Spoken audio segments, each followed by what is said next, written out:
All right, good evening, everybody. We are about to start our June 25th Board of Finance meeting. We'll call that to order, and our first order of business is the Pledge of Allegiance. So I pledge allegiance to the flag of the United States of America and to the republic for which it stands, one nation and under under God, God, indivisible, with liberty and justice and for all. justice for all. Okay. Second order of business is public speak. So as I call your name and go around, if you don't mind, just unmute yourself and say your thoughts. So we'll start with, let's see, Linda Fish. All set, thanks. Thank you, Linda. Terry Smith. I'm all set, Joanne. Thank you. You're welcome. Ann Cremay. All set, thank you. Chris Heracli.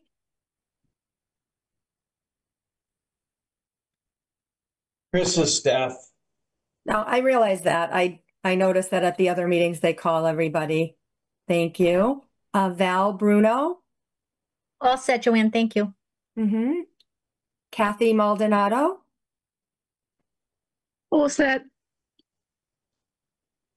Thank you very much. We'll move on to number 3 on our agenda, which is changes or additions to our agenda this evening.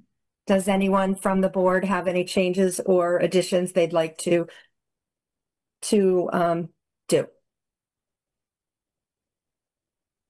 I can't hear you, Liz. I don't have anything. Sorry. Yeah.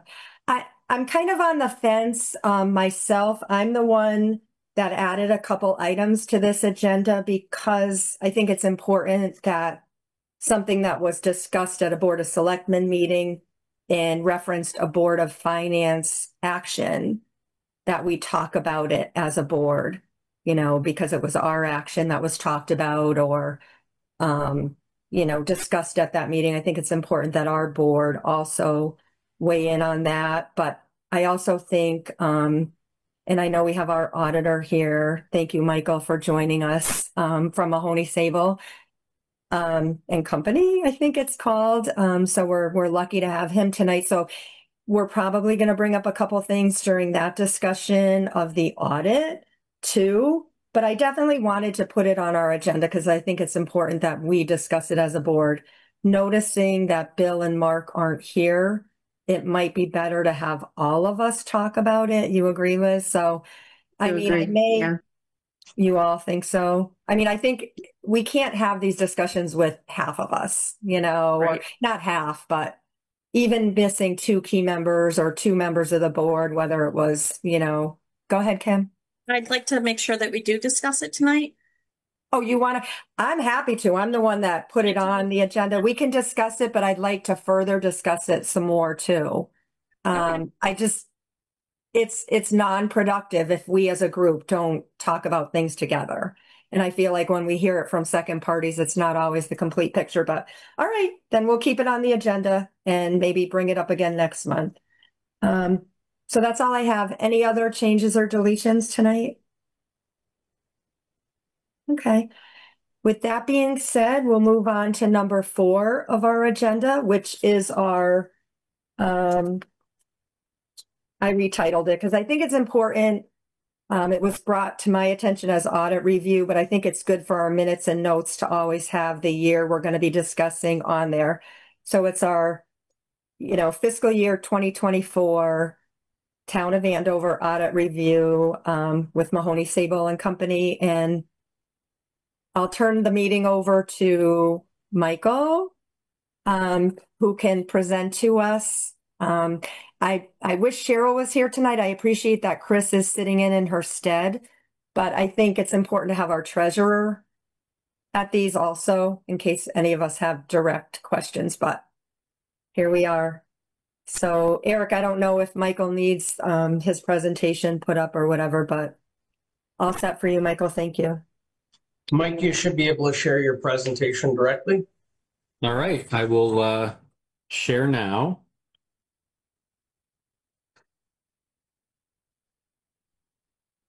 Okay, and hopefully everyone can see the presentation.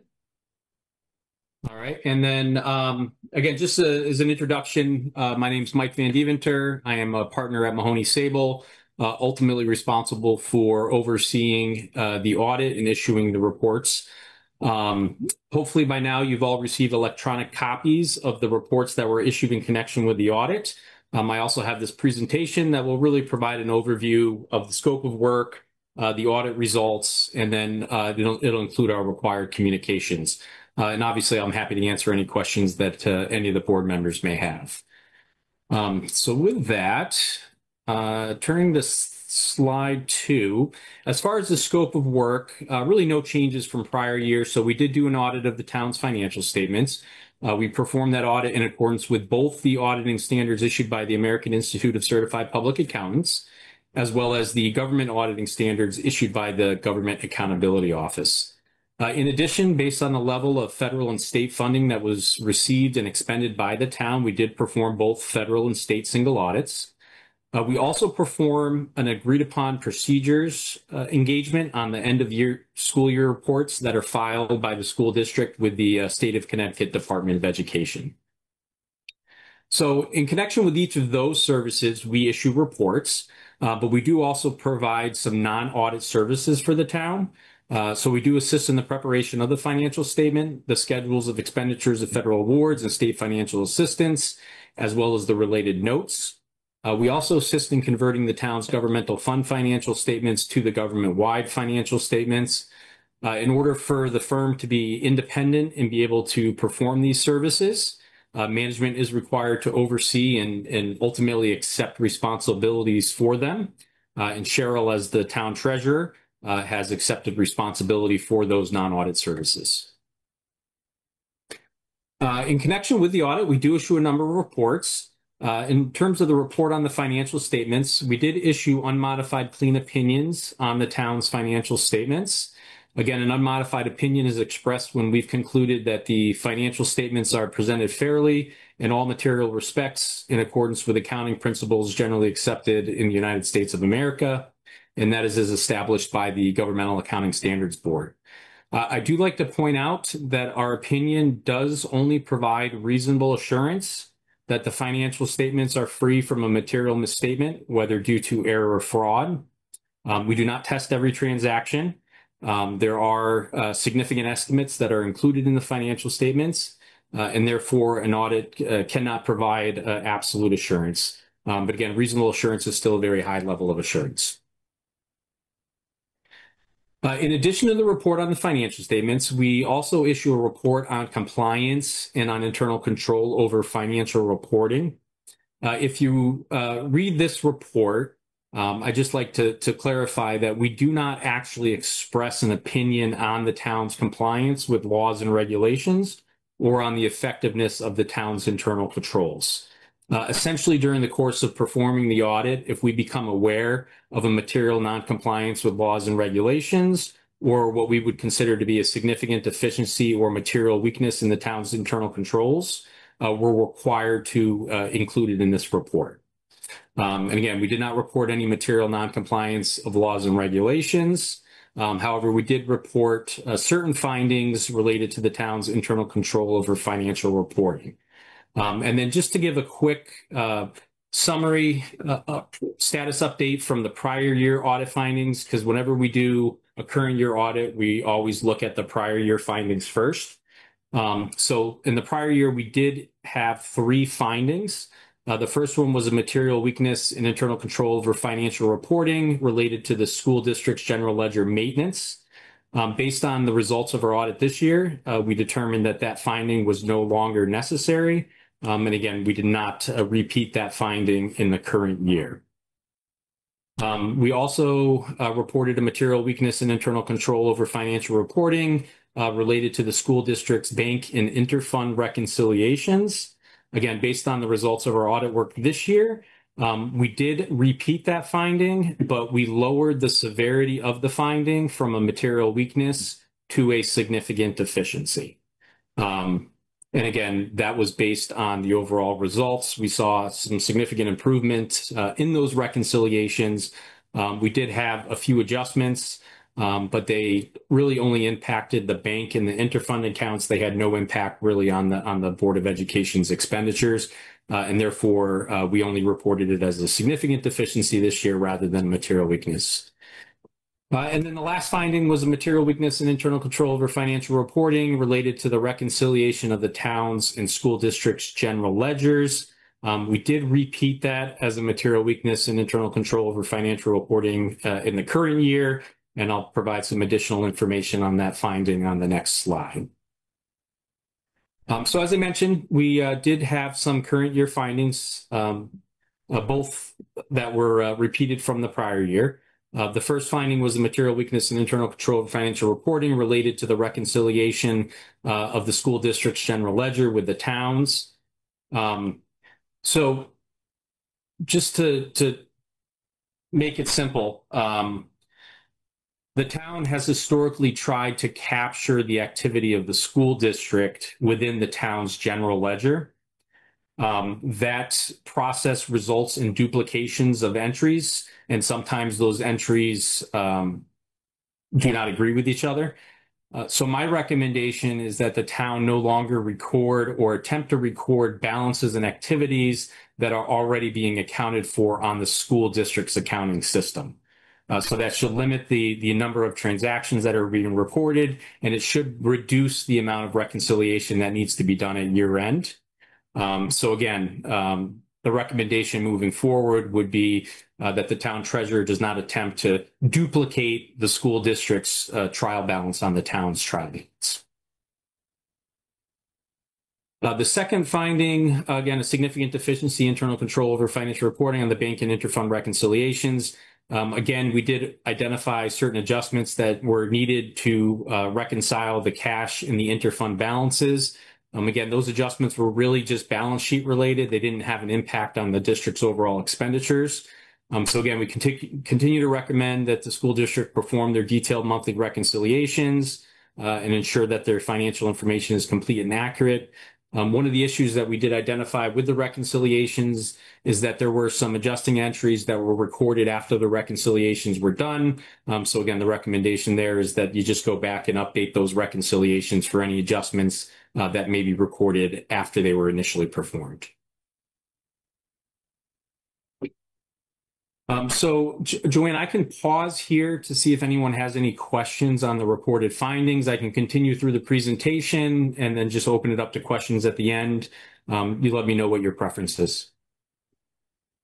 Michael, I appreciate that. I was jotting down notes because I didn't know. So I think that is good. I think we should pause right here because I have a feeling some of the questions will come from some of the material you just covered.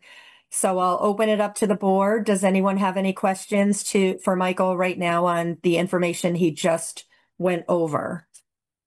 I can't see everyone, so I apologize if you're raising your hand or... Eric, I have a quick question procedurally. I don't know if this is a question for the auditor exactly, but does the Board of Ed typically receive a presentation like this as well from our auditor? Or is it just... They do. Yeah, it's just the Board of Finance. Okay. Just looking at, some of the issues raised, it just seems like, it's the BOE needs to know about this too. I mean, they will, obviously, but it's one thing to be handed a report. It's another to hear it in a presentation. That's why I asked. Okay, thanks. Mm-hmm.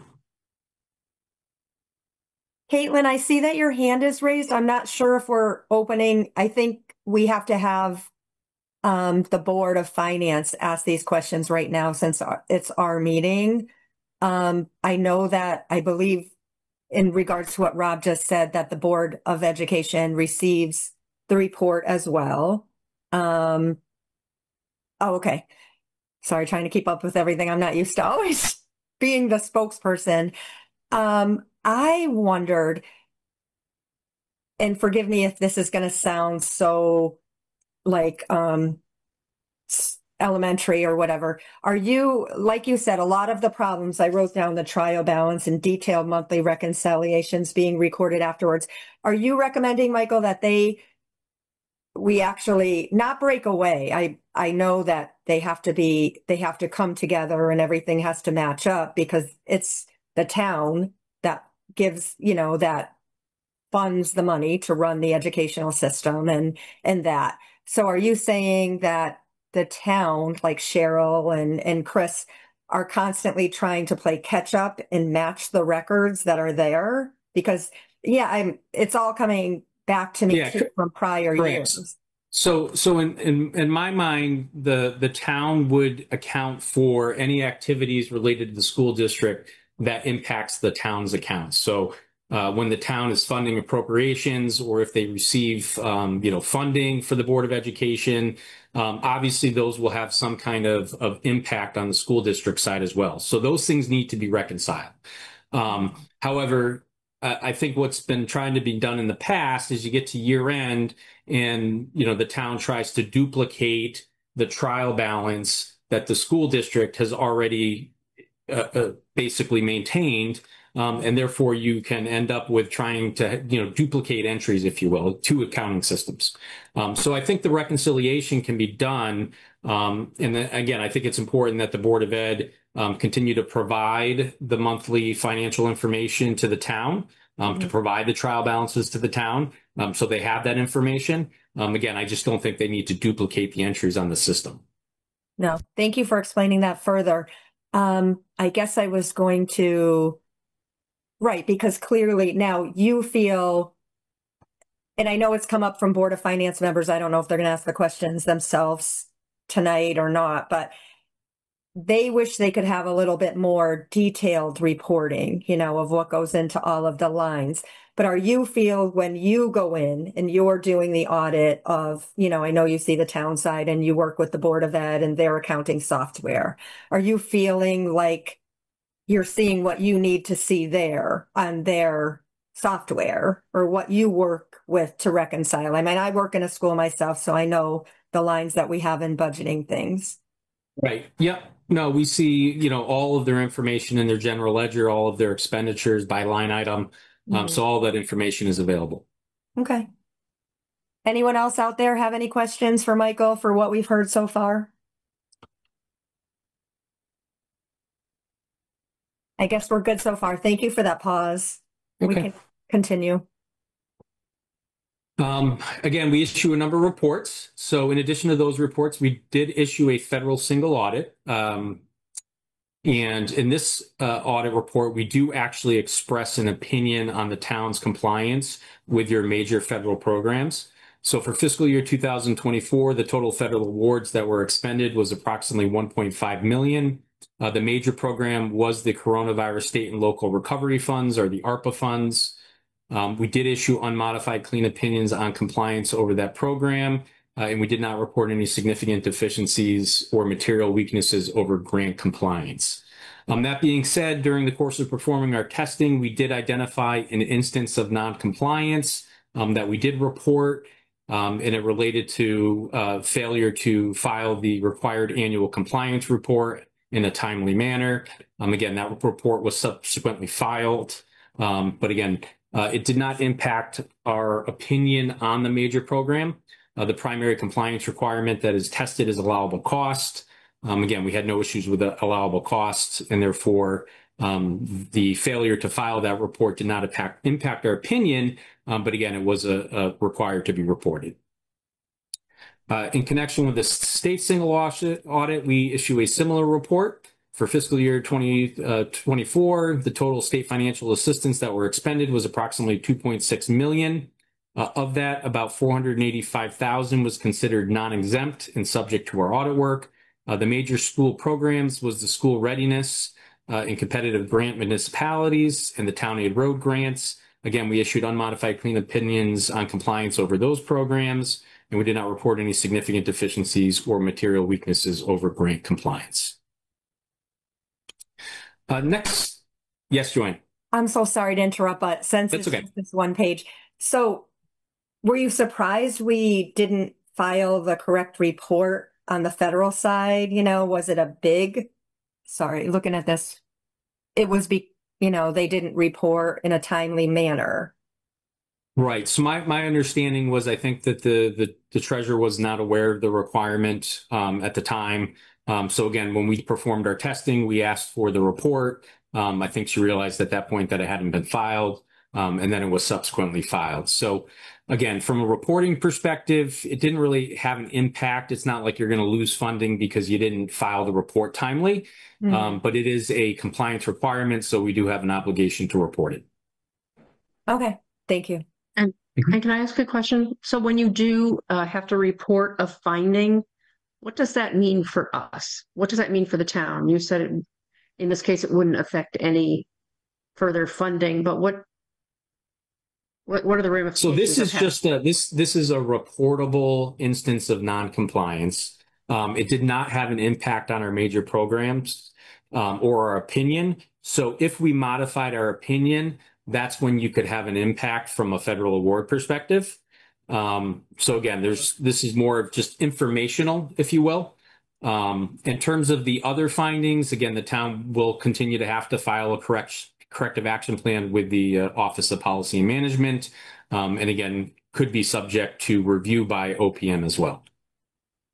So are there any penalties imposed at all on this? No, there's no penalties. And I imagine, Michael, when these funds come in or grants that we get, federal funds, they come in with the sheet or whatever that you have to follow, and you're given the reporting information. Sometimes they do. Sometimes they do. Sometimes they don't. Sometimes you have to go out and find the information. Okay. So especially since these funds were passed through the state of Connecticut. So I'm sure there was a lot of information, but sometimes you have to kind of go through every bit of detail to identify, the compliance requirements. And so you're saying not all of them are the same then. Every single thing could have different requirements for different reporting and yeah. Correct. Yeah. Okay. No, thank you. One more question. So you're saying that a corrective action plan will have to be filed, correct? Correct. Is that something that's done by Cheryl, by our finance person? So that would be something that would be filed by Eric.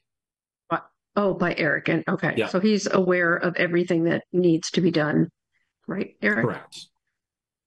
And Eric, not to interrupt maybe later on in our meeting, you can explain maybe what this was so that, in board open discussion, we can talk about it, like what might have happened or what it was relayed to, what it was related to, like how big of like which grant or whatever, but we won't stop everything now, but maybe later we can discuss that. Yep. So Joanne, just this filing was related to the coronavirus state and local fiscal recovery funds. Okay. Yep. With this exact, thank you. Correct. Yeah. All right. Now we know. I didn't know if it, each one was its own. Understood. Got it. Thank you. Yep. All right, so the next section just goes over your financial highlights. This slide goes over your general fund. Again, your original and final budgets did provide for the utilization of fund balance in the amount of $35,000 to balance revenues and expenditures. Your actual change in fund balance was an increase of $372,000. So that did result in an overall favorable budgetary variance of about $407,000. Again, revenues and other financing sources were approximately $227,000 more than budgeted. That was really driven by favorable collections on state aid and interest on short-term investments. And then overall expenditures were about $625,000 less than budgeted, with the education surplus transferred to the 2% non-lapsing fund as well as the school capital reserve fund. And so that's where the actual change in fund balance of 372 was derived. We might as well stop on this page. Could we just go back to that for one? And I won't do this every page, but No, that's okay. Items. That's why I'm here. Thank you. So just to understand, like I had jotted notes before our meeting too, noticing that, so you're saying we had to use the 35,000 to balance revenues and expenditures. That was one part of it. And then I'm assuming 35, when you add this up, there's the 35 with the 407. So we really had a favorable budgetary, surplus of 407,617, but Correct. We needed 35,000 of that to balance other places. Okay. Yeah. So just to try to explain it. So if everything came in as you budgeted, Mhm. right, your fund balance would have gone down 35,000. Instead, you added 372, plus you didn't use the 35. So you end up with kind of a favorable variance of the Thank 407,000. you. Got Yep. it. And then, of Um, course, Go ahead. sorry, and then of course going down to the last, you know, what's that word? But the last designated thing of the school surplus for the past year, for that year for FY year ending 2024. So there was a lot of talk recently, as you probably heard, and or it was brought up by our Board of Selectmen about the transfer that we did, into the school capital account. Now, and I mean, I go to all the meetings because I like to hear things firsthand. And I'm going to ask my question briefly. I'm sure others have thoughts too. Now, I know that this was money that was, in the budget and it was left over I'm just talking in regular language. So it had already been taxed. I know that was a big thing at our town meetings too. It had already been taxed, and we did vote as a board at the time to transfer, they were going to do their 2% non-lapsing. Then we voted as a board, when the audit amount was done, to let it get transferred into the AES capital reserve account, because it would have been used on some upcoming projects. There seems to be a lot of talk about that maybe, I know that the AES Capital Fund is a town, it's held on the town, side. It's in one of those funds that build year to year. We didn't put it back into the budget or anything like that. So can you give us your overall opinion on what we did, or if we were allowed to do what we did? Yep. So I am aware of the discussion. So obviously I've kind of gone back and looked at the procedure that was followed to approve the transfer of those funds. And so essentially you follow the same procedure for transferring funds to the AES Capital Fund that you would follow for the 2% non-lapsing fund. So again, I was aware that they had requested, the Board of Selectmen had requested an opinion from the attorney. And based on review of his opinion, and again, I looked at the statutes, and I also looked at the town's charter. So in my view, it doesn't seem like the town charter addresses this specific issue. So from that perspective, I think you would revert to state statutes. And although state statute doesn't specifically address this fund, I think you could gain information from other sections of the statute. So for example, there's a statute for capital and non-recurring funds for municipalities. And with a town meeting form of government, the requirement is that the Board of Finance make a recommendation to town meeting, and then town meeting ultimately approve the transfer. So again, I think you would have to discuss internally if that's something that you would potentially want to self-correct. If the boards ultimately are okay with it, then maybe it's moving forward. I saw the attorney had made a recommendation to maybe adopt an ordinance to specifically address it. But again, I think, the issue probably relates to the fact that this is a newer fund. And we also, Michael, it had been talked about publicly so often, over the years. It was very transparent. Not that we want to do the correct things. That's why we're asking you for your, opinion. And I know it's been a hot ticket item at the Board of Selectmen meeting, and we listened to them. And the only thing that we also were thinking about was, or myself, speaking for myself, because going to all the different meetings, it had been spoken about, it had been put up at our town meeting. And I understand you're not here to talk about the politics of it. We really do value your opinion. And that's why I wish Cheryl was here too. I understand people have to miss meetings. Just that we're all together hearing the same things. I just feel like it's so important. And that's why I make myself go to all these meetings, so that I hear it firsthand and try to comprehend. So it seems like it went up, and I've seen the town attorney give two different opinions that on the same subject. And I think he's great. I think he's funny. I like listening to him. He's a great guy. So it's not being judgmental about him, but I've seen a letter dated that I mean, it's difficult. Yeah. You can see it. You can see it at the federal level as well. Regulations, statutes, they are subject to interpretation. Sometimes I review statutes and, I could see someone reading it three different ways. So again, I would typically recommend that you defer to your town attorney because ultimately he would be the one that would, defend you in any potential lawsuit. We certainly don't want to get to that thing, Right. It wasn't done for those intentions or whatever. So we are trying to get to the bottom of it. No, thank you for. I have a question.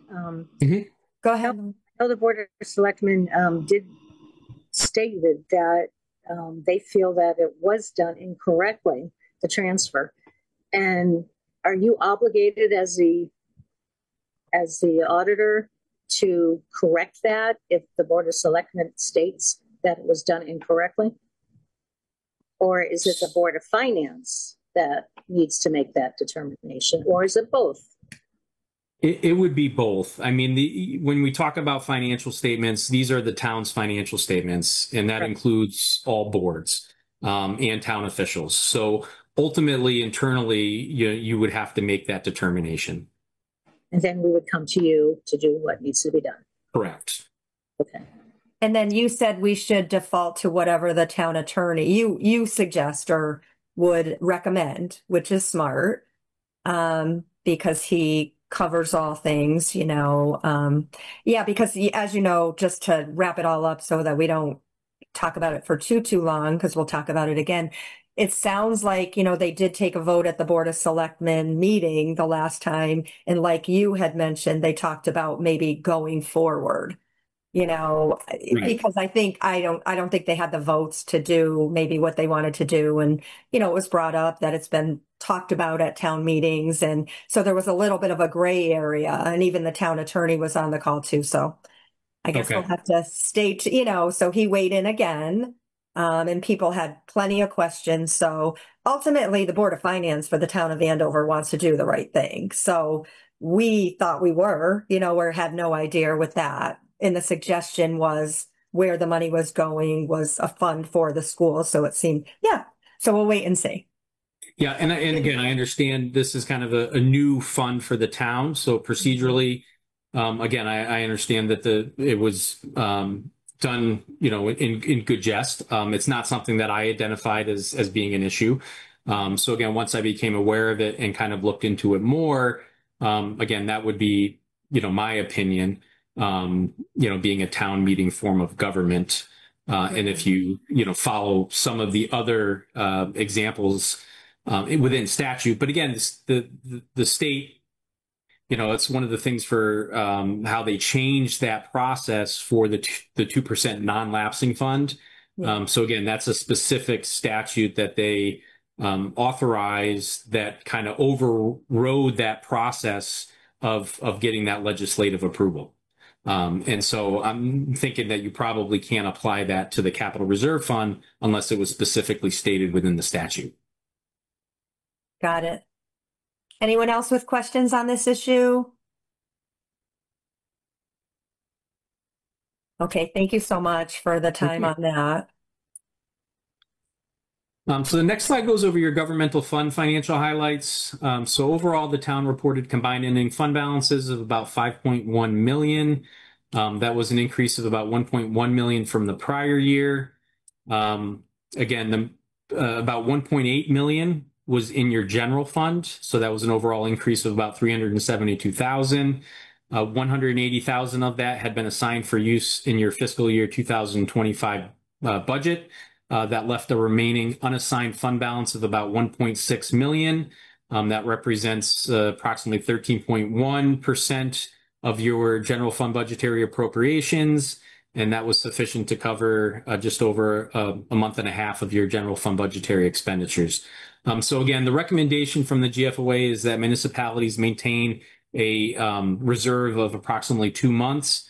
So you are below that threshold. However, you do need to kind of factor in some of your capital related reserves as well, because those could always be repurposed if needed in an emergency or those sorts of situations. So the town was reporting an ending combined fund balance in the capital reserve funds of about 1.7 million.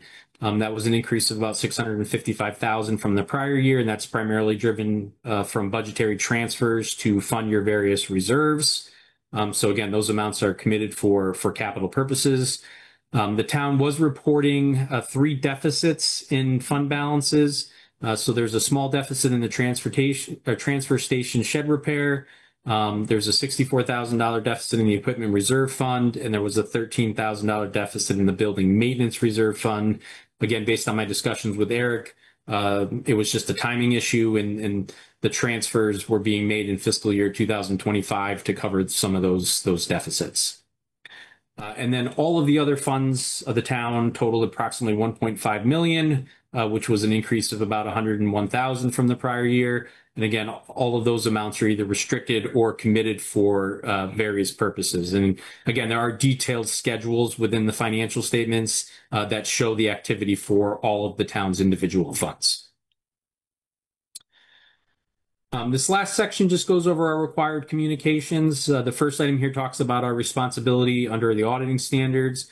Again, although we assist in the preparation of the financial statements, they are the responsibility of the town.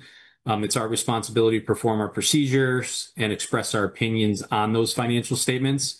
In terms of the plan, scope, and timing the audit, again, no changes in the overall scope of work. There were multiple extensions that were requested from OPM. Those delays really resulted from delay in the commencement of the audit. So again, we're scheduled to perform the audit after the 12/31 filing deadline. And then there were some additional delays in obtaining the required disclosure reports for the town's other post-employment benefits liability. So ultimately that extended the audit out probably another month and a half. In terms of significant audit findings, again, there were no new accounting standards that were implemented that had a significant effect on the financial statements. The financial statements do include some significant estimates and judgments. Those consist of estimated useful lives that are assigned to capital assets, and then discount rates that are utilized to determine your net pension and OPEB liabilities. Again, we did review those estimates. We did deem them to be reasonable and consistent with what other municipalities are utilizing. I'm happy to report that we had no significant difficulties encountered in dealing with management. We had no uncorrected misstatements, so any adjustments that were identified were proposed and reflected in the financial statements. We had no disagreements with management. We did obtain a management representation letter. Again, there were no unusual representations that were requested by us. And again, if during the course of performing the audit, we were unable to substantiate a transaction that we had selected for testing, and we were relying on a representation from management, we would disclose that to you as the board. And again, we're not aware of any management consultations with any other independent accountants. If there were consultations, we would have to have a discussion with those accountants, and we would have to make that communication to the board as well. So with that concludes the audit presentation and really covers the results of the audit and the reports that were issued. I know we had talked about questions as we went along, but again, happy to answer questions at any point in time. I have one more. Can you go back 2 slides? 2 slides about the delays.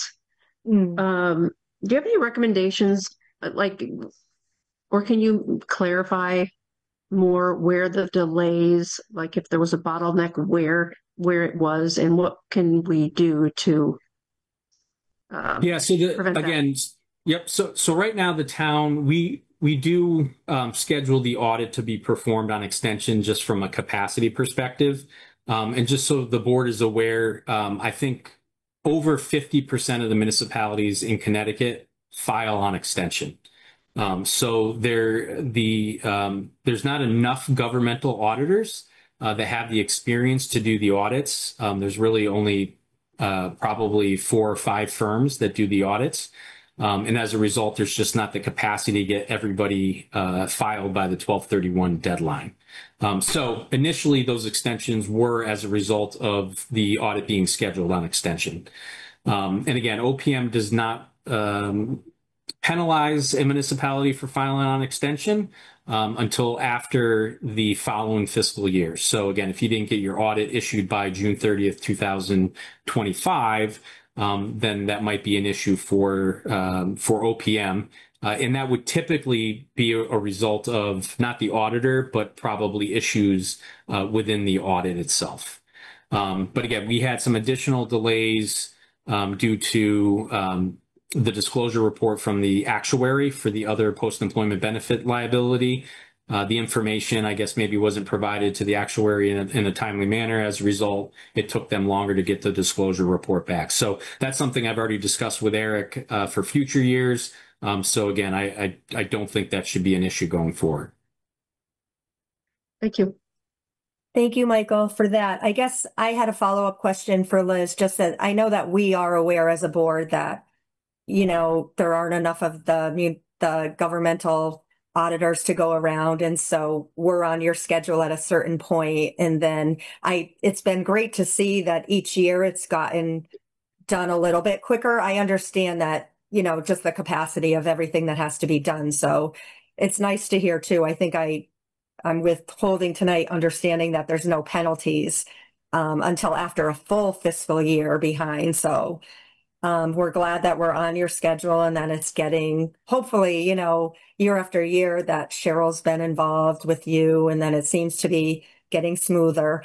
The one thing that you did have, I think it involved estimates. Can we just go back real quick to that?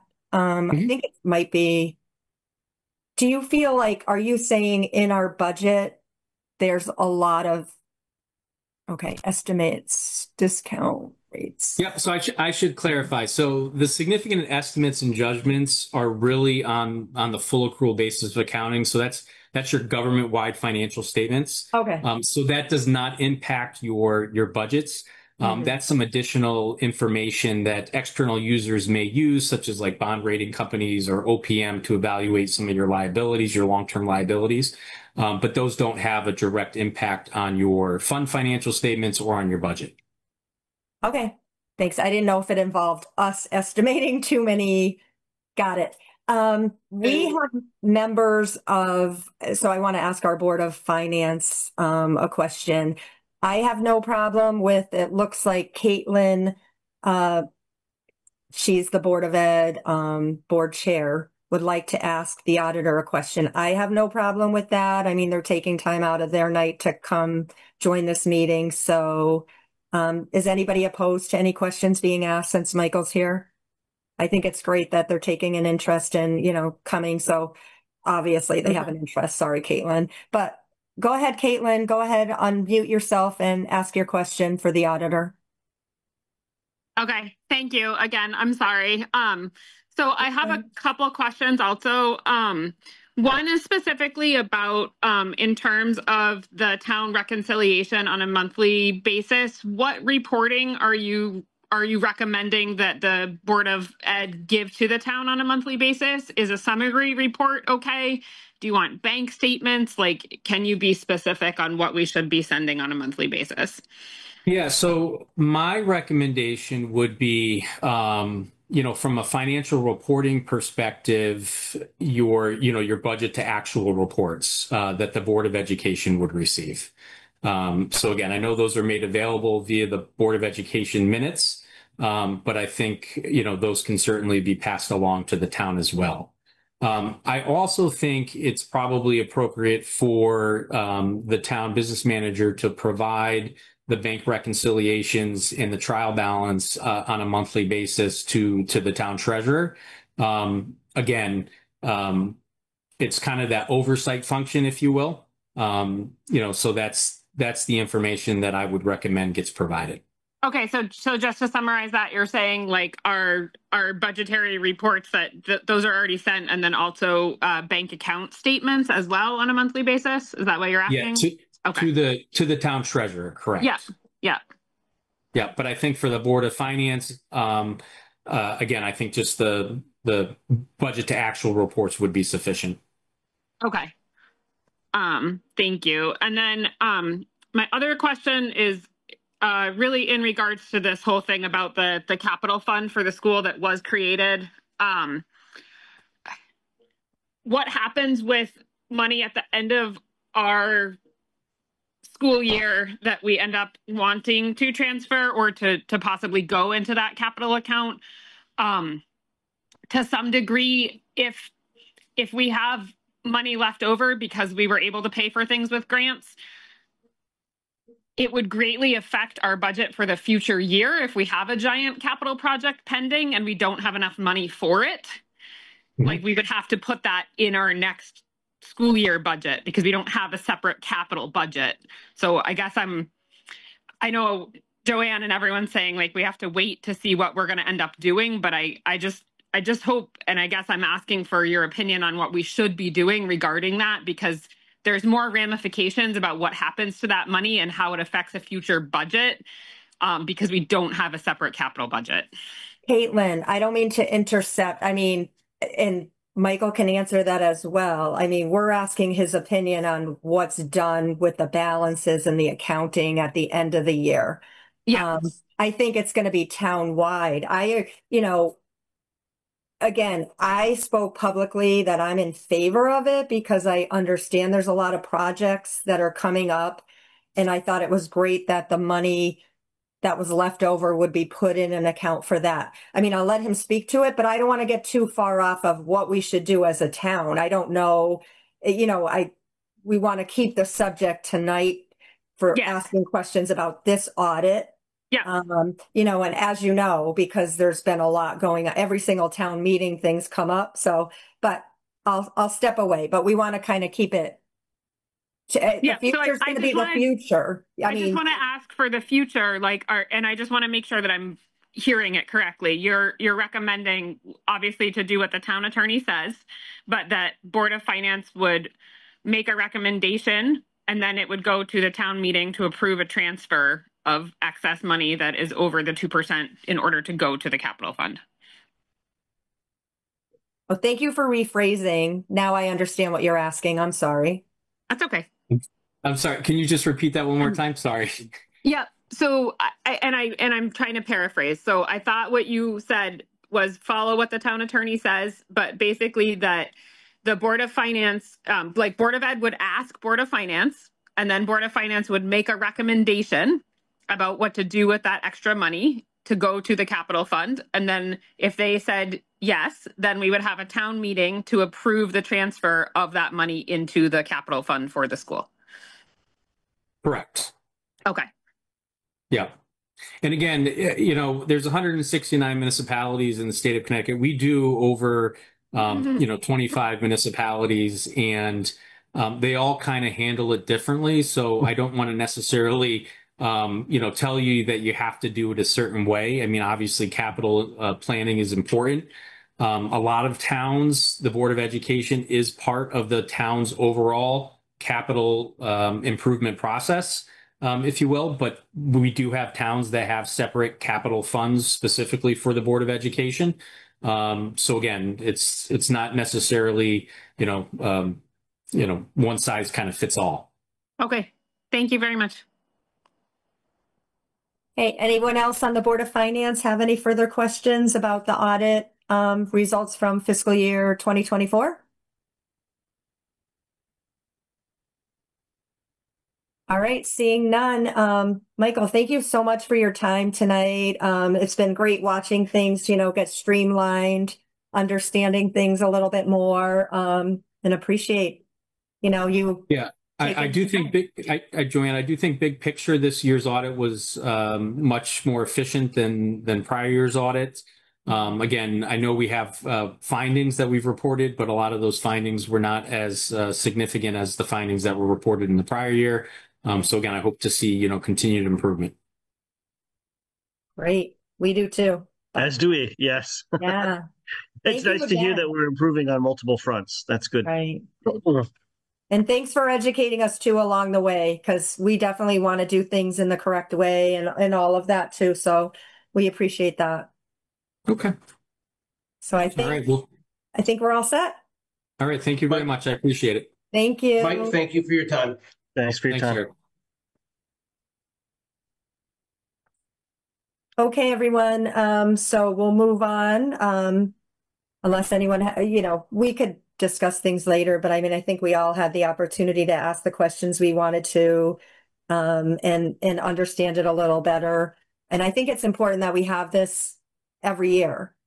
I think we skipped a year. I remember going in person a couple years ago when, trying to get an understanding of everything. All right, so moving on to number 5, Eric, that would be your town administrator report. Sure. So I put the report in the packet.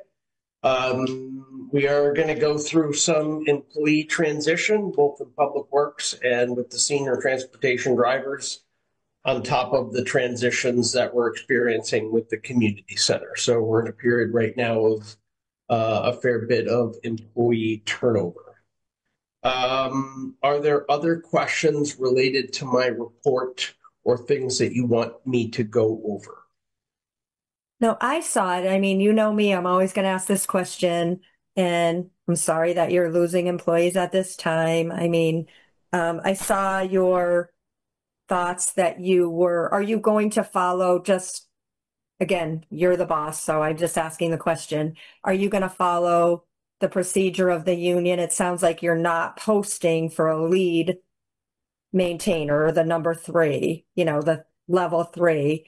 You want to promote the gentleman that was a 1 to a 2. I mean, I would just ask if you were, even if in theory, I understand it's all going to result in the same thing, but for the town, since it's a job that I do, are you just posting the 2 so the gentleman would bid on the number 2 and that's how he's going to get promoted? No, I'm just promoting him to maintainer 2 with the permission of the Board of Selectmen. Does that have to get permission? I don't know. It just doesn't follow any union ethics that I've ever been a part of. So I just wanted to, since you put it in our packet, I understand that's what's going to happen, but isn't there a procedure? Or did the union? I do have a discussion scheduled with the union attorney on Monday, the AFSCME attorney. But the town has the right to make a determination to promote an individual employer.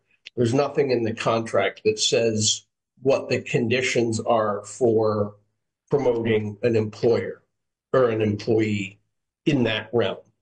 Part of the issue is Mark will be in charge of the Public Works Department as of Friday.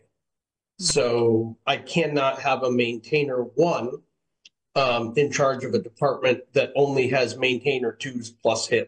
So he is getting promoted to the same pay grade as the remaining maintainers that will, in a sense, work for him until an interim or a new public works supervisor is hired. So that's part of the rationale for it. He is by far the senior person I have in terms of experience, even though he's only. No, I understand. From going to all the meetings, he sounds like he's very qualified, and no, I just you gave us that in the packet, and he is a union employee, so I needed to ask that because it wasn't language that I'm familiar with. So I feel like as the Board of Finance, we just have to ask that question. Thank you. That's my only question. The only other kind of things that are big news that will affect things is that the state of Connecticut is pushing the timeline for the Long Hill Bridge replacement up. That will begin next April. So we are delaying the replacement of the Lake Road Bridge right near Basola for 1 year, because we don't have the financial ability to manage both, or the bandwidth, frankly, to manage both of those projects at once. So 2026 will be the Long Hill Bridge replacement. 27 will be the replacement of the Lake Road Bridge. Both of those are scheduled for a 1 construction season project. The only other good news is we did get a legislative grant Oh, yeah. in the next 2 years, $250,000 a year for 2 years. That is there to help pay for the recreational field improvements. So that's quite nice to That's see. huge. That takes some of the burden off of funding that. We got a series of other smaller grants recently from the Hartford Foundation for Public Giving.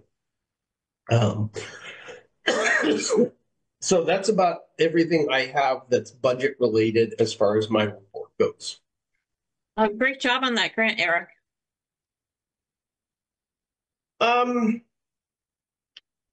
Yeah, if we were in executive session, I would talk more about that. But yeah, I'm happy we got it, and I really appreciate MD Rahman going back for us. That's huge, Eric. Can I ask, you're talking about that's going to be used for where the playground and the pickleball courts are coming? Because I thought we had a grant for that We already. do have a different grant for that. So now, and I drove by the other day because I don't live far from there. And that's a little bit on delay right now, clearly, right? I think you had said something in your report because Public Works was going to be part of it. Yeah, so one of the things we're going to do with that is we're going to switch it from a self-managed project to using the Capital Region Council of Governments Easy IQC purchasing program, which is a arrangement where the Capital Region goes out once a year for competitive bid across a range of construction categories. And they pre-bid by item. So they have an agreed on schedule of exactly what your costs are across most of the range of normal construction tasks. So when you come up to something, that is already pre-bid. All you do is you sit down and work out with Gordian, who's the oversight group, and the contractor exactly what the quantities of each thing you want, and then out pops the bid for it. It's a program the state really likes, cuts down a lot on our management of it, because you have the Gordian group who's already paid off essentially state funds to oversee some of these. So we're going to do that. That will probably increase our costs somewhat, frankly, because every general contractor, has overhead and profit built into theirs. And if the town's not the general contractor, then we have to accept that. But since we have enough money to cover it, it's a lot smarter because we'll be able to do it now. Frankly, with only 3 people left in Public Works, we don't have the capacity to do it right now anyway. So this is the only way we're getting it done anytime soon, if that makes sense. Yep. We got it. Does anyone have any questions for Eric? Yeah, I do. So what's the timeline looking like? What's the timeline looking like for that, Eric? I'm guessing we're going to be in construction at some point in the fall. Not sure exactly when. Okay. I think we'll have a reasonable contract hammered out in 6 or 7 weeks. And then, we go through state approvals process, which should go quicker because it's Easy IQC and they deal with CHRO. We don't have to deal with the Commission on Human Rights. And then we should be off and running. And then we're just, it's just dependent on how fast the contractor can get in there to do the work. And you mentioned we could get more information in executive session about these grants.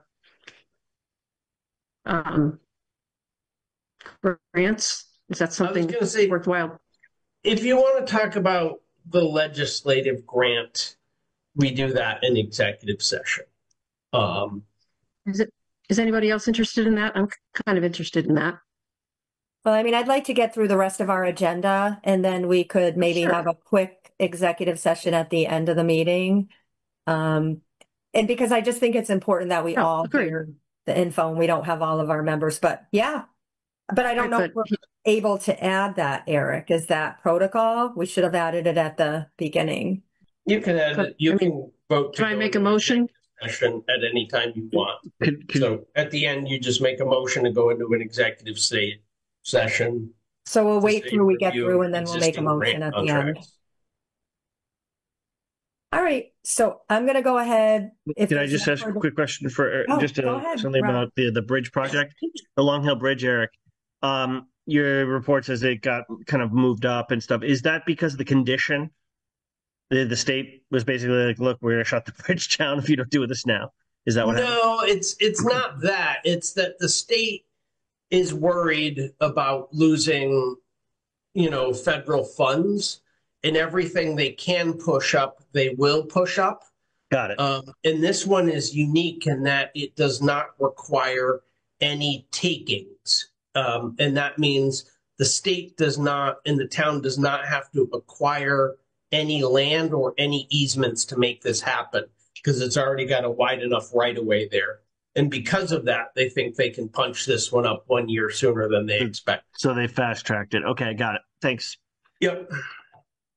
Okay. Can I also ask you, Eric, what is EZIQC project? What does that mean? So EZIQC, and they're actually renaming it or rebranding it, but it's basically, for instance, on a big construction project, you normally go out to bid. You do an RFP and you go out to RFP for the project, right?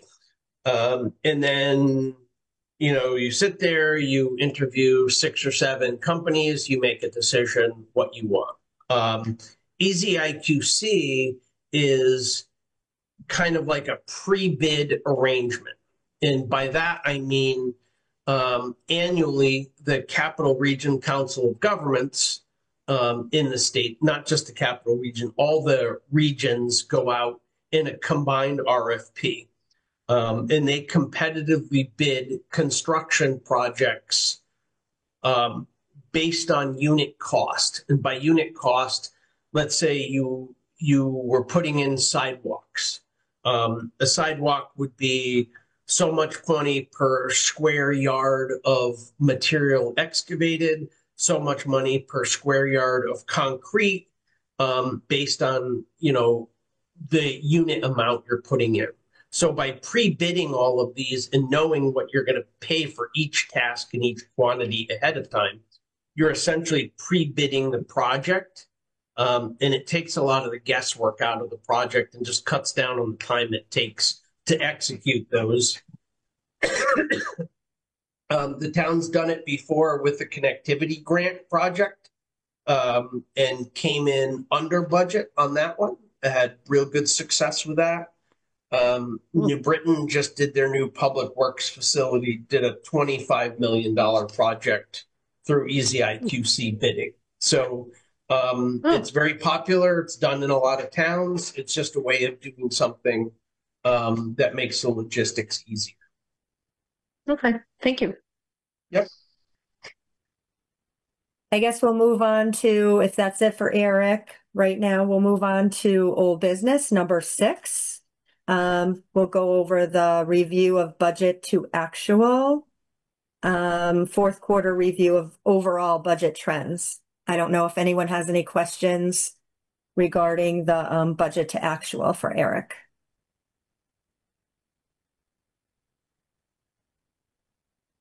I was focusing on the audit, so I didn't really, I did glance at it, but yeah, I don't myself have any questions, but anybody feel free. So if you want a detailed rundown, I had Chris run me the budget to actual as of today. We've probably had the last run of checks we're going to have before the July 1st. Mm-hmm. It will not include the last payroll, and it does not include all of the journal entries that Cheryl needs to put in. But The bottom line is we're fiscally solid. The majority of departments are under budget. There are some departments as a whole that are over budget, but on average, we're in pretty good shape. Right now, on the town side, there's about $330K under budget so far. However, we still have the 26th pay period to go. So that will be about 50,000 in payroll, around 6,000 in MRF, around 9,000 in healthcare. We have a roughly $10,000 bill for elevator repair. So with those taken in, that gets us, the best guess right now is we're going to be underspent by about $250,000. That will come down further because, as you know, even though the fiscal year closes July 1, the bills that we get that are dated earlier than July 1, and they often trickle in July in the first week or so of August, will get paid out of last fiscal year. So, Eric, are you, like you just said, and I understand that for the fiscal year ending June 30th. Correct. Everything should be, ordered or services rendered in that fiscal year. So you just made a statement saying, obviously, those things, they shouldn't have a July 1st date on their invoice, right? Or a date before July 1, June 30th or earlier. Right. Okay. So you're just saying you're expecting invoices for services and goods that were ordered to come in. And then, of course, right, we understand that the books won't totally be closed because you have to make all those adjustments and pay all those bills and whatever. Correct. Okay. Correct. And on the revenue side, we're in pretty good shape right now.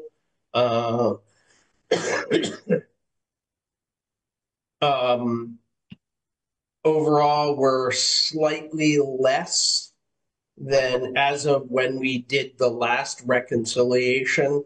We were about $60,000 less in total revenue. But we're actively doing transfer station permits, and that's not the last of what we're going to get out of the tax collector's office. So my guess is by the end of the year, that's going to be pretty close to zero on revenues. Right now, we're about 0.5% under in our revenue forecast. So pretty good revenue forecast. So fiscally, we're okay for last year. There's no chance we're going to end up in the red, for last year. Sounds good. All right. Without further questions on that, thank you for that, because I know we have another item down below where we're going to talk about possible transfers or, I don't even know if you're at that stage yet. But moving on to item B, which is the check register. Any questions from anyone there? Yeah, I don't think we got the check register. Oh, sorry. I didn't. I usually print it out. So again, the focus was other things. So maybe we didn't even have it in our packet. So I would you mentioned that report that Chris ran today. I mean, if you send it to us like in the next couple of days, that would be great to just take a look at it ahead of time when you have time. All right. So moving on from the check register, no questions there. I did send you an email regarding the next item, which was the OSHA, item C, OSHA update. I know we got the memo from you stating, what the fines were going to be. And it looks like you were able to negotiate or something. And it looks like the fines are going to be half of what they should have been, just in my quick math. But we got the fines down to about $2,100, which is fantastic for a municipality in multiple buildings. I can tell you that, most of our neighbors have paid fines that were more than an order of magnitude greater than that. So that's awesome as far as I'm concerned. I looked through the minutes of some, and you had forecasted that they could be very, very high, some of the numbers that were thrown out. So yes, seeing 2,000, but I'll take it up at another meeting, but it would be great to see what the fines were for. I mean, there was they weren't obviously, and it's the Board of Selectmen's duty, not ours, to manage, those kind of things. We're just the money side of it. So I just didn't see a document saying what they were for. All of those are posted on the appropriate building. The town hall's violations are posted on the town hall's notice board. Public Works is posted there. Library is posted there, and transfer station's posted on theirs. Got it. That's what OSHA wants. I know. We always have to post OSHA. Okay. All right. Anyone have any questions about the fine to the OSHA update? I don't have any questions, but Eric, great job getting those fines down. Thank you. Yeah, I was pretty happy with that, actually. Yeah, compared to Good for the estimates. taxpayers. Yes, definitely. Okay, moving on to item number 7, new business. Item A was the tax collector suspense report. Eric, do you have, or does anyone have questions on it? I know it was in our packet. And I need to just again praise our tax collector. Boy, she really has done some awesome work, since she's taken over with everything she's doing. I know it's not our job to do that, but wow, it's just, rolling along, or maybe possible tax sales, or, so she's getting the taxes collected, which is the main thing. Doing a great job. So anyone questions on that? Okay. Moving on to, we're going on to new business under item B that I had thought maybe we would strike, but I did put it on. I've already spoken to it. Obviously, everyone, was spoken about it tonight again, that at a recent Board of Selectmen meeting, or, the topic came up, and Mr. McGuire had mentioned that, things weren't done correctly, or, brought it to the Board of Selectmen's attention. So I was at that meeting. I spoke to it there. I mean, we heard from our auditor tonight, which I think is good, that he gives us some guidance. Obviously, as the Board of Finance, we always want to do the correct things and follow. It just bothers me, I guess, that maybe there's been a couple contradictory opinions by the town attorney of what we can do. But again, we have to do what we have to do. Does anyone have any thoughts? You all wanted to keep this on the agenda. I guess the one question I did want to ask the Board of Finance straight, was this the first you heard of it? Or did any of you have concerns and possibly had gone to Mr. McGuire, or did you bring it to this forum, which is the Board of Finance forum? So anyone? Go ahead, Rob. I can only speak for myself in that, if I thought this was the wrong procedure, I wouldn't have done what I did, working on this. I read the town attorney's opinion. It goes on for some length, and I got the gist of it. He thinks we did the wrong thing. I get it. At the end of the day, I don't want to be in a position where we as a board overstep or try to take on powers that we don't have. So I felt the whole thing was kind of unfortunate that it went out, came down that way. But if that's the take, I guess the question that I have going forward becomes this: is the appropriate procedure, as we discussed tonight, that we make a recommendation, then we go to town meeting, and then we have to have a separate town meeting for that? Or is it, if we bless it and then the Board of Selectmen blesses it, are we good? And when we looked at backing way up, when we looked at the charter provisions and the state statutes, trying to figure out a process here, I remember reading the state statutes and feeling like none of them were directly on point. And the auditor, I feel like, kind of alluded to that. But I also admit I'm not a lawyer. I work with them all the time, but I'm not myself one. And it's entirely possible that I misinterpreted something or missed something that was key. So my gut reaction is, okay, if this isn't the process, then we revise, and that's fine by me. But it was a good faith effort. That's all. And I did not, personally raise objections because I thought it was the right thing. So I thought we were doing okay. So that's from my perspective. That's all I've got. I totally agree with Rob. Same thing. We thought we were doing what we were supposed to be doing. But when it got to a point where there was an indication that they might have been done incorrectly, I want to do the right thing as well. So if we have to go to town meeting for it, we'll have to do that. Yeah, I don't know where it stands or who makes that call or whatever. We all want to do the right thing. And I mean, it was simply, money that was going to be put in a fund to do work that's going to have to be done and paid by the taxpayers anyways, eventually. So what I got out of tonight, Liz, and then I'll let you speak. What I got out of tonight was someone clearly brought it to his attention, and he's the auditor. And that's good. I mean, we all want the things to go right.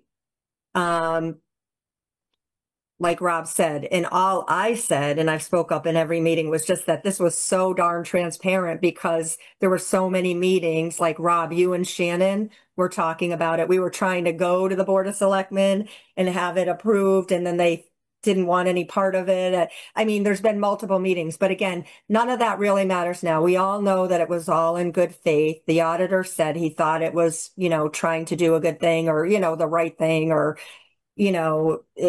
So again, everybody else say I don't know where this stands. I don't think they had a resolution at the other meeting. They had a vote with what they were going to do. So Liz, do you want to add anything? Yeah, so my take on this is it is unfortunate that there was so much talk about this throughout the year and that nobody suggested that maybe there's a step that we're missing.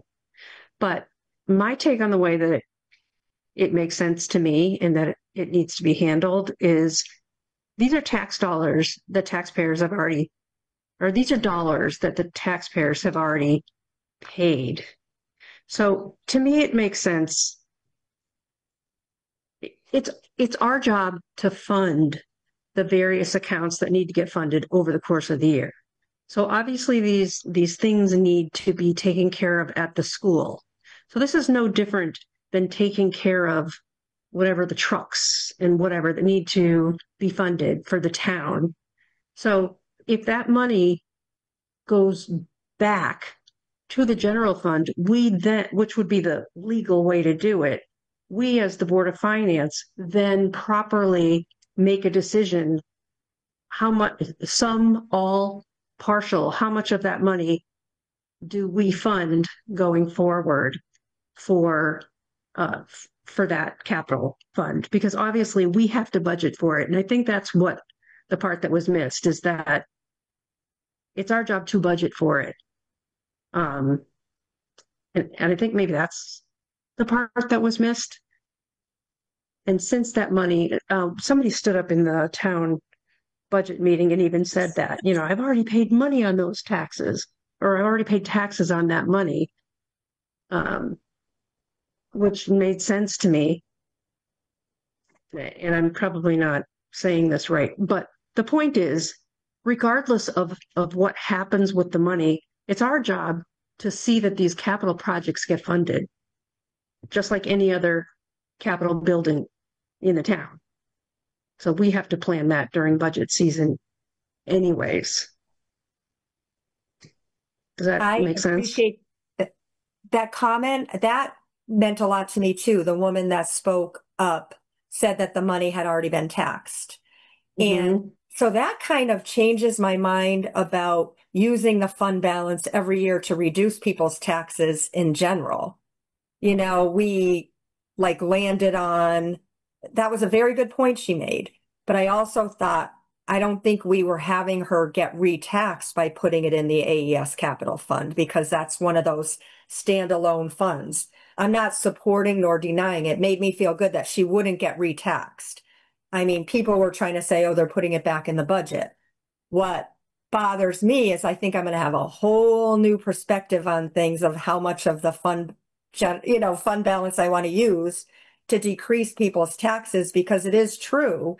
This money that was a surplus has been taxed already on the taxpayers. We should use as much of that as possible to reduce future taxes for the people. Correct. So Correct. not even having anything to do with our general, I'm with you, Liz, because like we stopped at 190, and listen, I was throwing all kinds of ideas out there. We put the 150 to reduce, and then we added the 40 that should have been in the year before. So we reduced by 190 this year. So in my mind, I think I'm pro use as much as we can in the future, just because of that woman's statement. It meant a lot to me. Yep. That's all. Yeah, I don't. Kim, you wanted this to be on the agenda to moving forward to discuss. Did you want to say something? No, I was just curious why it was back on the agenda, but it sounds like it's been covered. I appreciate all the comments. Thank you. Yeah. And Eric, do you know where we stand? I mean, that's all we can go. I mean, I wanted to have I just think we needed to have a discussion about it. I'm sure it'll be ongoing. Maybe it will affect how we budget in the future, with things that are added. I don't know. But where do you feel like this stands right now, Eric? I thought at the Board of Selectmen meeting, it didn't pass to go to town meeting. I don't know. They did not have enough of a support they did not vote to send it to town meeting. So at this point, I mean, unless the Board of Finance recommended that it goes to town meeting, it's kind of dead for what's happened so far. That doesn't mean, and from my perspective, our governing documents, our charter, there's a lot of things in there that I think are vague. I'm not sure I agree with the town's attorney's opinion on that, but I respect that he's the town attorney and I'm just the administrator. And if he says water is green, then his legal opinion is that water is green, and I abide by it. That's just the way it works. That's his responsibility as the town's attorney. So what I would suggest is that what you focus on is what to do going forward and come up with the policies and procedures, to make this clear. And if that takes a town ordinance and going to a public meeting to establish an ordinance on how to do this, then do so. Because I will tell you that I'm still confused after doing this for 6 years about what is the exact procedure for getting a capital project through from soup to nuts. Do I go through CIP and then go to Board of Finance because the Board of Selectmen has to say on money that's already budgeted? Or do I go CIP, Board of Selectmen, Board of Finance? There doesn't seem to be any real logic to, and I've done it both ways in the past, and the Board of Finance or the Board of Selectmen has definitely approved capital projects and gave me my marching orders to execute that without really asking the Board of Finance too, because it was already budgeted money. So I think we got a lot of procedural work to figure out how to do it. I would be much happier to have a clean roadmap of how this is done. We have a spending policy, and that's good, but it doesn't really explain what the process is to get to that spending. Sounds good. Eric, Rob, did you want to add something? Yeah, I mean, again, I would just say that, on the one hand, I would never advise us to ignore the advice of legal counsel. That's the whole point of having it. What I would say is that the question in my mind that was raised was, is it really town meeting, or is it a meeting of the minds between Board of Finance and Board of Selectmen? And that's something I'd like to explore further. Maybe we can direct that question back to town council. Because town meeting, of course, is a whole process of its own. It costs money to do. We have to set it up. We have to get people there. And it's also, the Board of Selectmen is the executive board of the town, right? We're just the finance board, but they get to make a lot of decisions without having a town-wide meeting for everything. And so that's where I'm at. That's my question is, can we solve this issue by having us recommend and Board of Selectmen agreeing or disagreeing, and then we go forward? That's my gut, but it just struck me as difficult to manage if we have to do town meeting, and therefore, and if it has to be an ordinance to make that all happen properly to comply with everything, then so be it. And maybe that's then what we should push for. But I'm just stepping back and thinking the practicality of this. How do we actually get this done? How do we actually, on a day-to-day basis, manage these projects and make this work? And, adding town meetings into the process, if it has to happen, if it's absolutely required, so be it. But, these boards are elected for a reason. The boards get to make a lot of decisions. Why not this one is the one that comes to mind. So that's just my thoughts. They're just kind of been percolating in my mind since I read the town attorney's opinion. Just my take, my 2 cents. We appreciate it because you spent the most time with Shannon trying to come up with procedures and everything, but maybe even if we had some kind of signed agreement, it wasn't going to hold up anyways, based on we need to have an ordinance. So I'm going to summarize it. I think we're going to, delay this to discuss next month again, unless someone comes to us before that. And maybe we should have a meeting with the Board of Select. Maybe we should try to get another joint meeting together. Well, exactly. Well, we've done that before too, but so having attended the Board of Selectmen meeting and listening to it, seeing, like Eric said, they didn't have the vote. There's nothing we're doing right now, but I think it's healthy that we had a discussion that we want to have a process to follow. I think the Board of Ed members that are here would appreciate that too. I mean, there's no action at this point. A good, healthy discussion. We all want to do the right thing. And we'll go from there. So I'm going to move on to item C, which is, I put that on there too, because usually at this time of year, we're hearing about some possible transfers that might be upcoming. Eric, if it's too premature because you need to have balances, and then, Liz, did you want more? No? Well, someone has their hand up and there's a person named Ron. Ron. Yeah, that's Ron Langlois. And should he save it for so Ron, public speech? We'll definitely get to hear your point at public speak if you don't mind. We generally don't open it to the public in the middle of the meetings. Okay. Oh, Thank we you. can't. Yeah, we'll look forward to hearing from you then. Thank you so much for being here. So, thanks, Liz. Moving on. Eric, should we wait until Cheryl and Chris? I know Chris has hung in there too. I just brought up, I don't know if you're going to have any major transfers that you're going to bring to us. We don't need the whole thing if there's going to be an official meeting, but.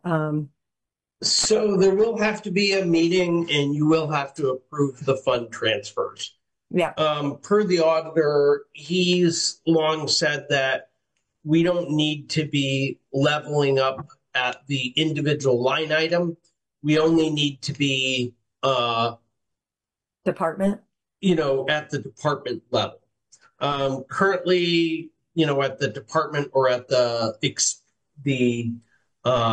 category level. Currently, it looks like we have 12. We're over in 12 categories, but most of them are not over significantly. So at some point, and we'll probably want to do it all at once, which means we'll do it in August once the official books close in August, and any bill that we're going to pay off of that fiscal year, has been required to be in. So we should be able to do it all in one shot at the August meeting. And that will be a Cheryl thing. Great. So we'll wait till then. You gave us the overview on the balances or the possible surplus and what you anticipated. So thank you for that. So we'll move along to number 8, the approval of meeting minutes. Hold on. Stop. Oh, The important thing was you guys have to officially appoint the auditor. did I? I'm reading off my. Yeah. So we discussed this earlier around February. You know, I had said to the board that if you were going to consider changing auditors, we would have needed to go to RFP like January, February timeframe. So we had time enough to make a decision before we have to report our choice. At the time, you elected not to do that. My recommendation is stay with Mahoney Sable. I'm involved with, I guess, 4 organizations that have to deal with state audits, including the Health District and Connecticut Conference of Municipalities has to do it, as does CROG, the Capital Region. And all of those organizations have been struggling to get auditing firms to do it. We kind of acknowledge that it's a statewide problem, that we're very short auditors overall. So I don't think we would save money. And I think if we got on a new auditing firm, we would be at the back of their list, which means we would probably be even later in the queue than we are with Mahoney Sable. So my recommendation is to reappoint. For that? Yeah. Do we make motions to do that, Eric? Yeah, you would have to make a motion to reappoint Mahoney Sable. I make a motion to reappoint Mahoney Sable to continue the work that he's doing for the town of Andover. It looks like, and I'm Joanne for the minutes, and Rob England has seconded it. All those in favor for keeping Mahoney Sable as our town auditor, say aye. Aye. Aye. So it looks like Kim. Aye. Okay, so it looks like the motion passes 5-0 that we keep Mahoney Sable as the auditor of record for the town of Andover. Thank you. The only thing I'll add is I remember discussions years back trying to find different auditors and everything. And, you know, I can only echo Eric's sentiments on this. They know us. They've been working with us. It kind of sucks to be locked into one contractor for any particular project, but the alternatives are not better. And we're a small town. I just remember him saying, like with Liz's question, having the history of we're such a small town. Of course, they do their big customers first. They have to get to them and then they plot us in, especially if there's not enough of them to go around. It's pretty hard to get, you know, boutique service when you're a town of our size and and there's already a crunch. So it is what it is. Kind of you roll with it. I think so that passed. So we're all set with that, Eric. I can move on. Yep. Okay, so moving on to number 8, or approval of the meeting minutes. Does anyone want to make a motion to accept the minutes from the January 22nd, 2025 regular meeting? I'll make the motion to accept those. Louise Goodwin makes the motion. Do I have a second of the motion? I'll second it. Liz Lokich has seconded the motion. All in favor of the minutes being approved as written, say aye. Aye. Aye. Kim, you're an aye? I haven't had time to read them, so I'll abstain for now. Thank you. Okay, so the motion will pass with a 4-0, 1 abstaining. Kim Person has abstained on that. Moving on, I'm gonna say, I guess I can't go out of order. When we come to D, I don't think we're going to go forward with D. But anyone want to make a motion for the March 26th meeting minutes for approval? Yeah, I didn't have a chance to read that one. does anyone have a problem with just pushing these back? Collectively, Yeah. Why don't we push the rest of them back? In May 7th, it was just an important meeting and there was a lot of references to people who said different things. So I just wanted to take time to just read it. So why don't, if anyone doesn't object, I'd like to move these back, Eric, just one more month. And I can let Kate know. So we did approve the January 22nd, but we'll hold on the next 3. we'll put those into old business for our next meeting. Yeah. Yeah. Let's Okay. do that. No, thank you everybody for that. And now moving on to number 9, which is board open discussion. I don't know if anyone else has any further discussion or any items they want to bring forward. Go ahead. I'll just mention one thing just to keep it in our minds, not, anything big, but we talked about this a little bit with Eric, I think in our last meeting, in terms of where we feel our fund balance, our unexpended, unassigned fund balance ought to be, what our target should be, given that technically we're below the state recommended level. I have my own thoughts on this. They're not set in stone by any stretch of the imagination.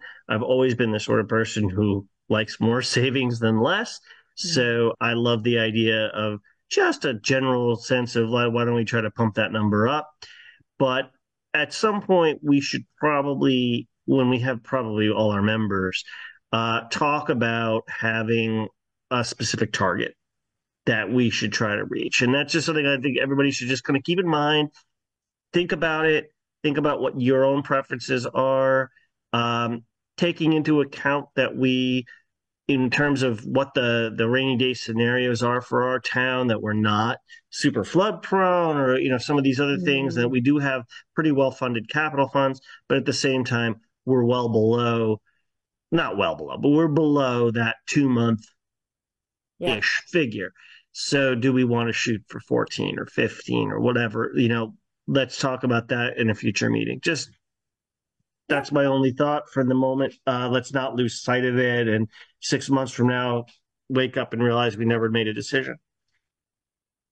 Sounds good, Rob. Appreciate that. I mean, we also do have surpluses every year. Like you said, we do have the funds that are there in the contingency, but definitely the auditor did point out that we're about 1.5 months funded or whatever. Yeah, we're like 1.6 and they want 2.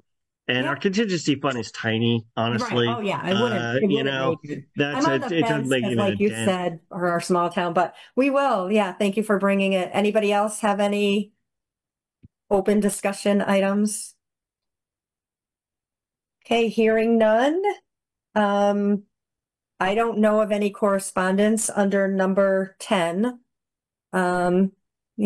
So we don't need to discuss that. So we'll move on to item 11 and we will bring it out for public speak again.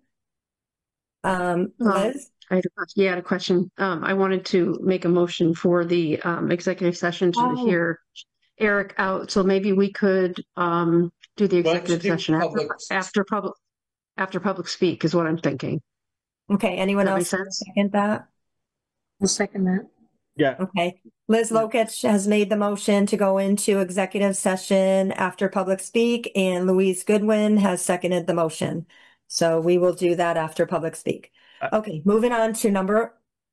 Do we vote? Oh, sorry. I get quick at the end. Oh, can we vote on that? Yeah, I'm sure it'll be yes. All those in favor? See, I'm not Aye. Aye. Kim as well. So motion passes 5-0. We will go into executive session quickly. Okay, number 11, public speak. Terry Smith.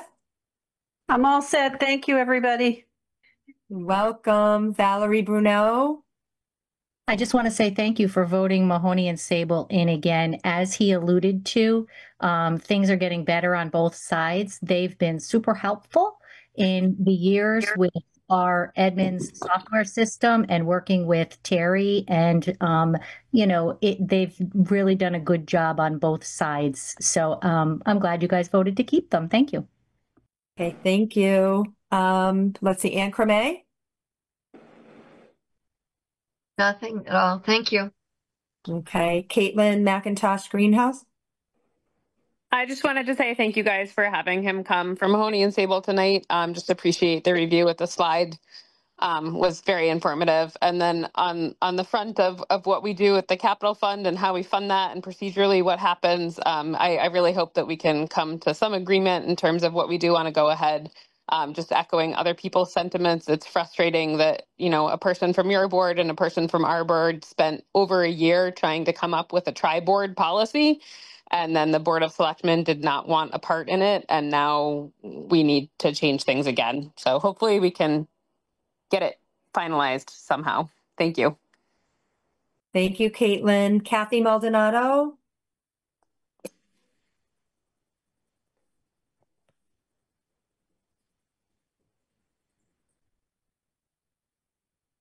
Kathy, I'll come back to you one more time. I'm not sure if you're still with us there. Ron, go ahead. Are you ready?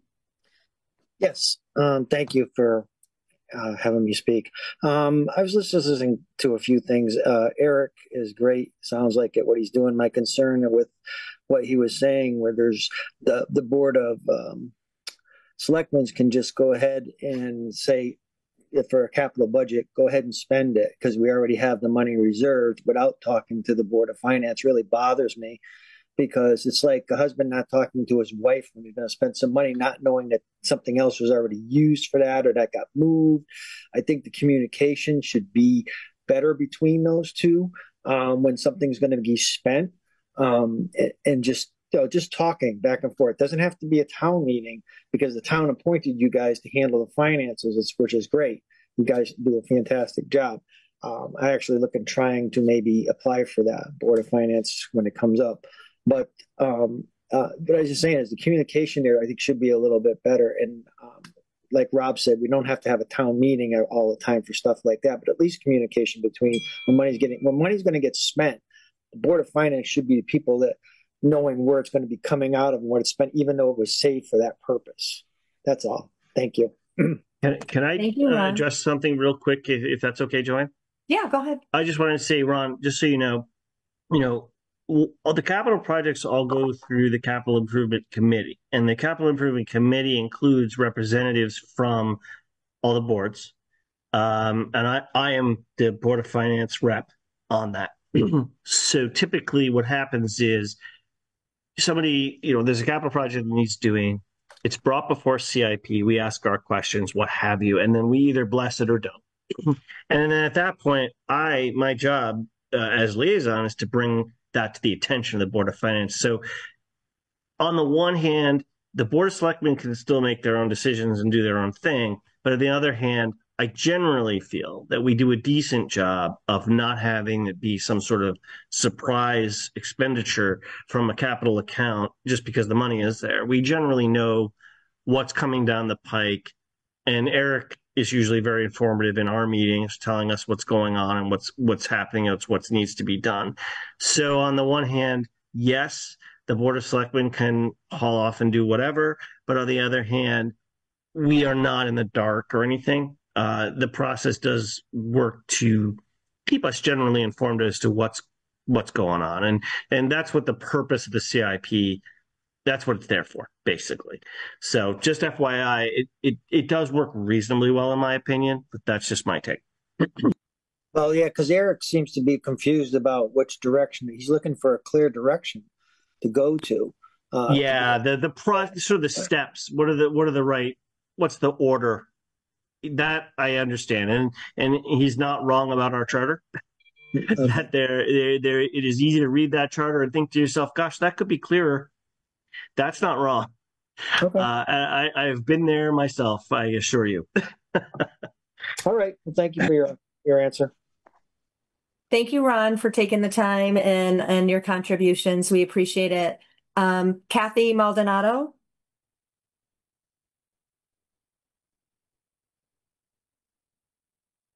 All right. I think I'm. Yeah. Go ahead, Kathy. No, I'm all good. Okay. Thank you. Thank you for attending. Thank you to everybody that took the time to come tonight. We always appreciate it. And I guess I'm not adjourning, I don't think, right? We're going into executive session first. Right. And we get to adjourn. And we'll adjourn after. Then we come back. In progress. And I move to adjourn. Second.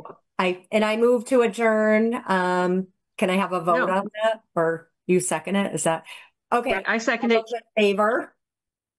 Aye. Aye. Aye. So the votes are 5-0. We will be adjourning. Everybody have a good evening. Take Thanks care. all. Right.